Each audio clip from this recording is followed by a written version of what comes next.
Бізде мына екі есепте байқаған болсаңдар, мында көбейту берілген, орталарында көбейту тұр.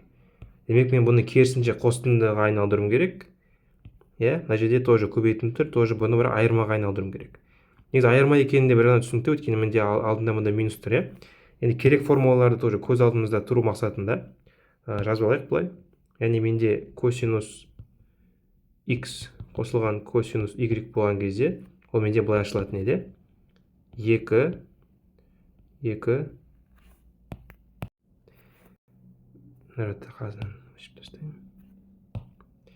2 косинус x плюс y бөлінген 2 көбейтілген косинус x минус y бөлінген 2. И қараймыз. Менде, получается, есептің мына жағы беріп тұр. Сонда менде 40 деген бұрыш мынаған сәйкес, ал 20 деген бұрыш мынаған сәйкес болып тұр. Мен осындай қазір система құрастырсам болады. Яғни шығып тұрған нәрсе x плюс y бөлінген 2 тең 20-ға, оказывается да. Ал x минус y бөлінген 2, жоқ, керісінше, мына менде 40, мына менде 20-ға тең болып тұр. Бұл менде система, екі теңдерді екі жағынан тоже 2-ге көбейтетін болсам, не шығады? Шығатыны x плюс y тең болады 80-ге, мына жерден шығатыны x минус y тең болады 40-қа. Бұл тоже менде жаңа система.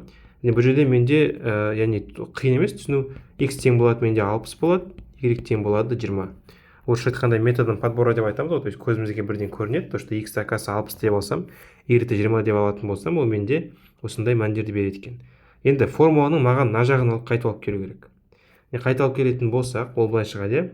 Мен x-тің орнына мына жақта сонда қазір 60-ты қойым керек, y-тің орнына 20-ны қойым керек. Сонда шығатыны косинус 60 қосылған косинус 20. Бізден сұралғаны қосынды ретінде жазу болды, біз қосынды ретінде жаздық. Енді айырмаға байланысты. Айырманың өзінің формуласы бар.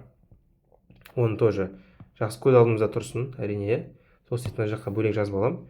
Косинус x минус косинус y, ол менде минус 2 синус x плюс y бөлінген 2. Және косинус x минус y бөлінген 2. Демек, менде де дәл жаңағыдай, менде теңдеудің мына жағы бар. Мұны көбейту тұр араларында.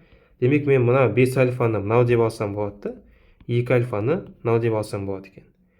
Енді бұны біз бөлек жазып алсақ болады мына жаққа. Яғни менде шығып тұрған нәрсе x плюс y бөлінген 2 тең болады 5 альфаға, ал x минус y бөлінген 2 оказывается тең болады екен 2 альфаға. Енді мен қазір екі жақтан 2-ге көбейтетін болсам, x плюс y тең болады 10 альфаға шығатыны, мына жақта x минус y тең болады 4 альфаға.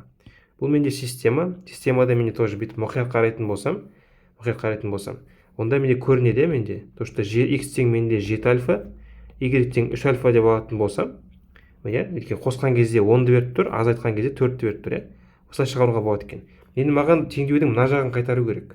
Мына жақ керек маған. Сол себепті мына жаққа айырма ретінде жазам. Косинус x деймін, бірақ x-тің орнына 7 альфаны қоям. Ал минус деймін да, минус косинус y-тің орнына 3 альфаны қоям.